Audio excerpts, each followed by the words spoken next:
Bonjour à tous, c'est Olivier de Popisco, j'espère que vous allez bien. Nouvelle vidéo, nouveau vlog, même nouvelle semaine. Bon, en fait on est dimanche. On va voir cette semaine notamment le retour de la répression des fraudes. Parce qu'effectivement on a été contrôlés, nos structures ont été contrôlées et on a eu le retour. Et du coup je vais pouvoir vous partager cette expérience là. Ça va être un des sujets de ce vlog et notamment on va poursuivre la thématique principale qui est en fait la route qui va nous mener de 4 structures à 10 par rapport aux différents projets qu'on a dans les années, mois à venir. Cadre plutôt sympa. Il est 7h30, je viens de finir de courir, après un petit lever 5h pour bosser. Je voulais apporter une petite notion complémentaire du coup. La dernière fois où j'indiquais qu'effectivement la notion de se donner les moyens de réussir est importante, c'est que tout simplement il faut faire attention à son entourage. L'entourage a un impact quand même énorme sur le projet.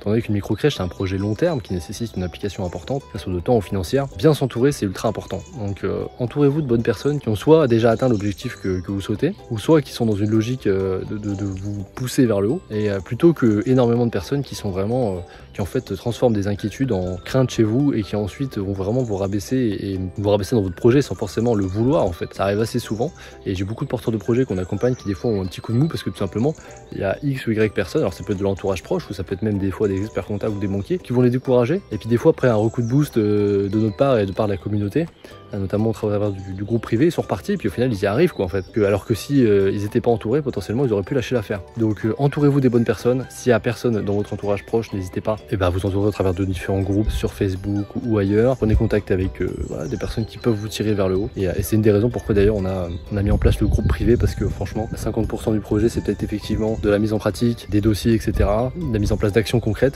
mais c'est aussi ne rien lâcher et faire preuve de pugnacité, de motivation et du coup c'est compliqué quand on est seul, et donc c'est pour ça que c'est important de s'entourer. Une mise à jour du coup demain, parce que là on est dimanche, c'est sûrement en fin de journée bosser un peu sur un des plans des crèches qui vont venir. Voilà tout pour cette petite introduction à ce vlog, c'est parti pour une nouvelle semaine, let's go.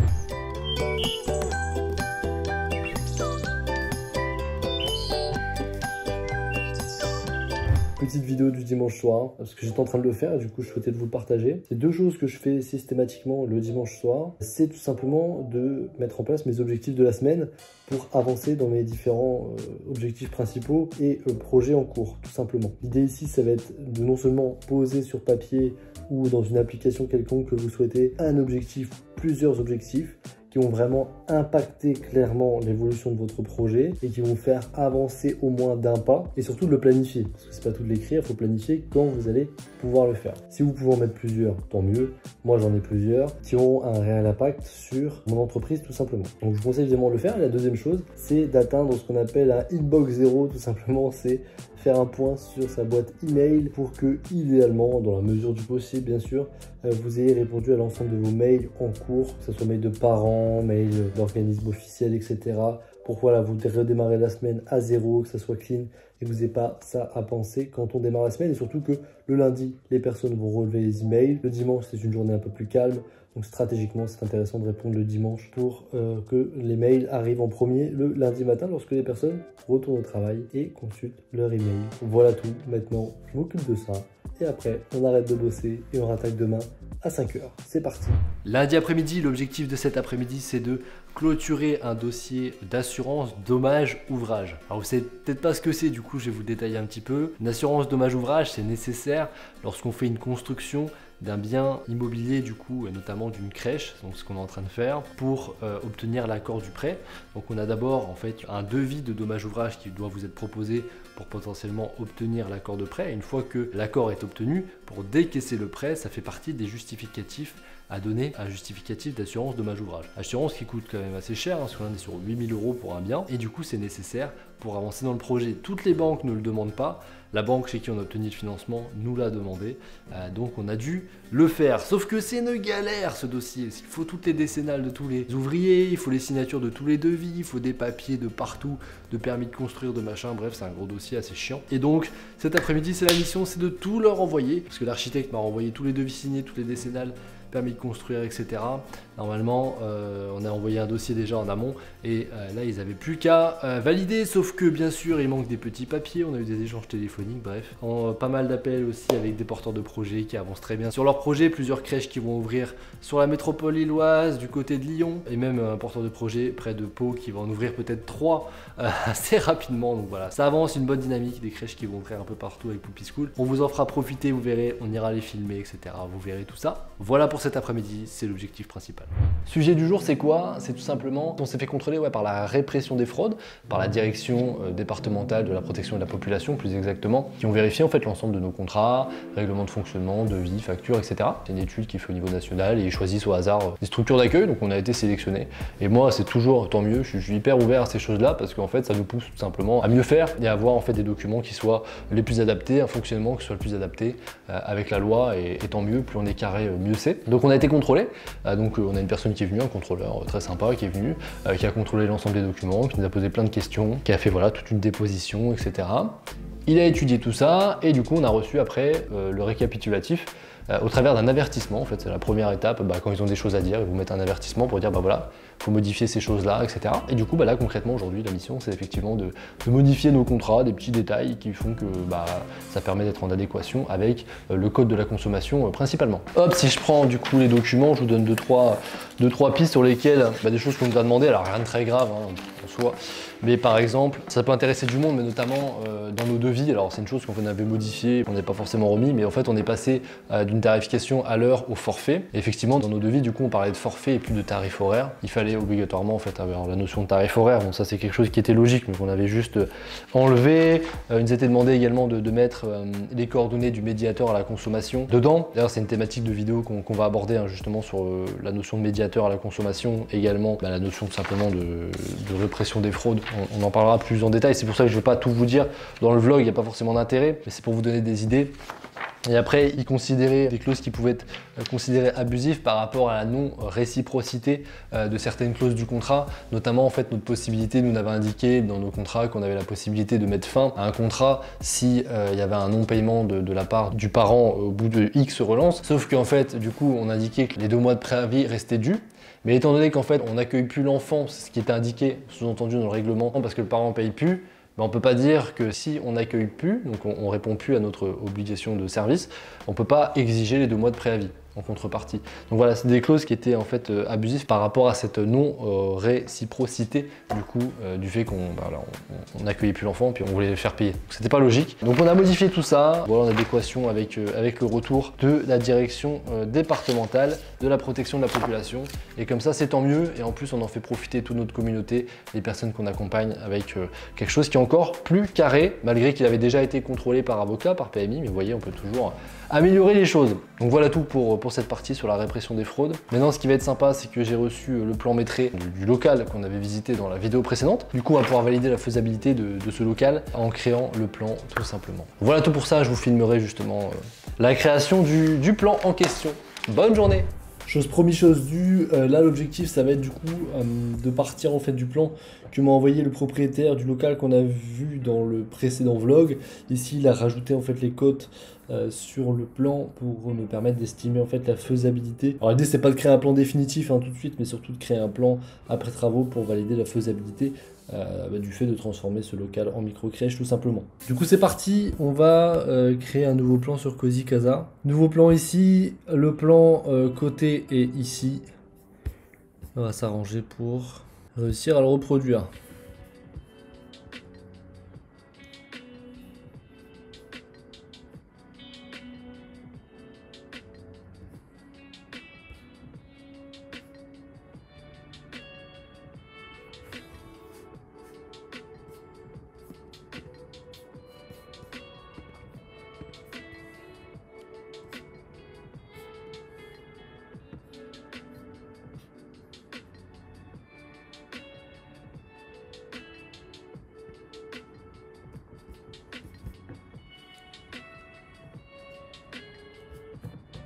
Alors voilà pour une première partie. Du coup, petite précision, c'est les mesures intérieures qui ont été prises. Donc là, quand je fais mon plan un peu comme ça à l'arrache, je reproduis en fait les mesures intérieures. On n'est pas sur du tout un plan définitif, hein. Je vous rassure, on est sur quelque chose de dire ok, je vois la structure du bâtiment, quel mur je peux enlever, comment je peux réaménager. Clairement, c'est vraiment l'objectif, il est là.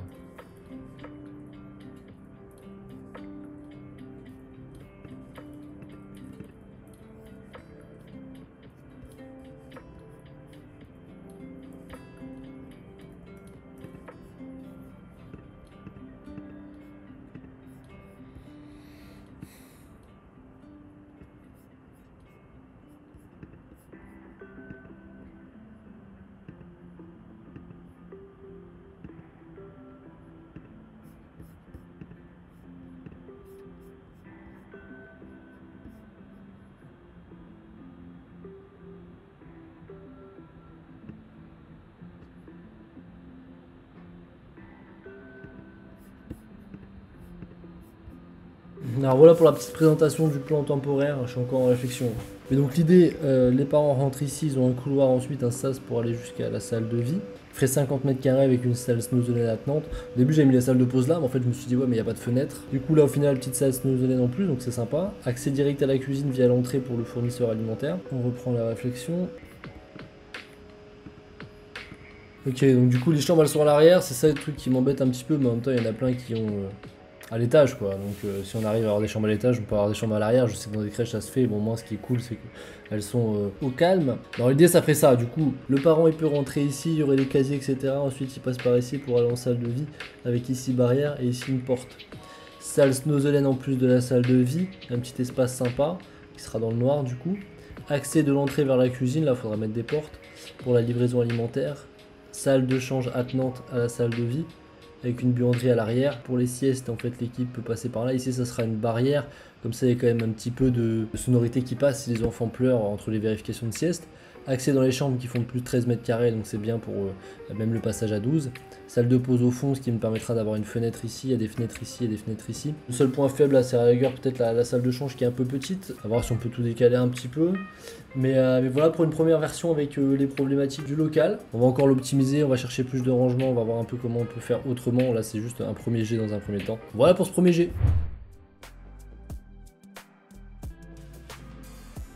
Jour férié, du coup on profite pour avancer dans l'aménagement extérieur d'une de nos structures. Donc aujourd'hui c'était du coup le montage de cette petite bébête pour les enfants. On est toujours au jardin où on a posé les rouleaux.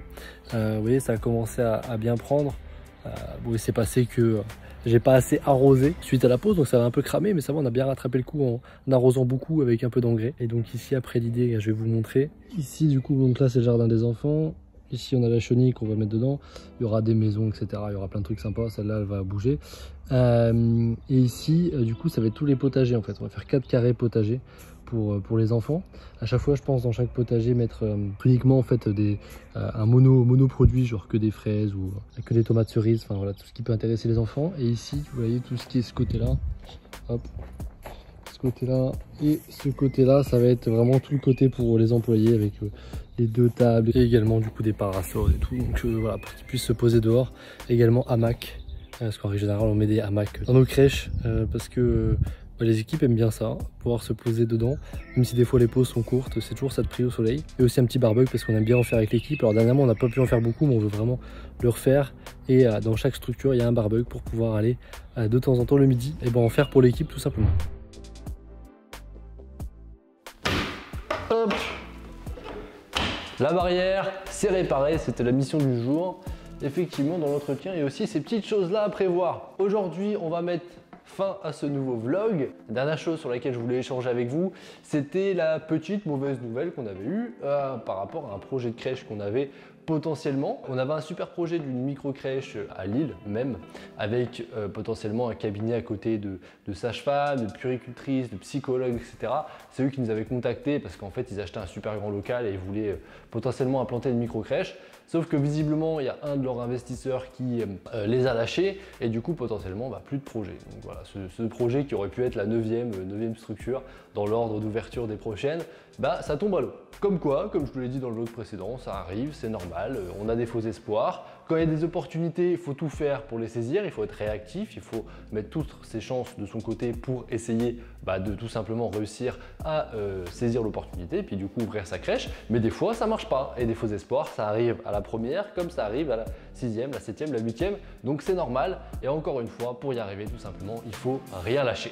Maintenant, j'ai profité d'être ici un week-end pour filmer une petite vidéo retour d'expérience sur la répression des fraudes. La vidéo sera peut-être déjà sortie sur YouTube quand ce vlog sortira. Et je vous dis déjà que le 3e épisode du vlog il va être hyper intéressant. Je vais vous présenter des nouveaux membres de l'équipe qui ont intégré Poupy School. On va voir ensemble notamment aller déposer des affiches dans Koutiche ici pour que potentiellement on ait des inscriptions aussi qui se fassent au travers de cet aspect marketing physique. Je vous expliquerai comment on fait, où on va, quel type d'affiches on crée, etc. Et également, on ira voir des micro-crèches qui ont été ouverts avec l'aide de Poupy School, donc ça va être hyper passionnant. Ça, c'est dans le 3e épisode, dans le 3e vlog. Avant de vous quitter, je vous rappelle que vous pouvez télécharger en description notre petit guide des 6 étapes indispensables pour réussir à ouvrir vous-même vos propres micro-crèches. C'est en description que ça se passe. Et maintenant, je vous dis au prochain épisode. Je vous souhaite la réussite dans votre projet. À très bientôt. Au revoir.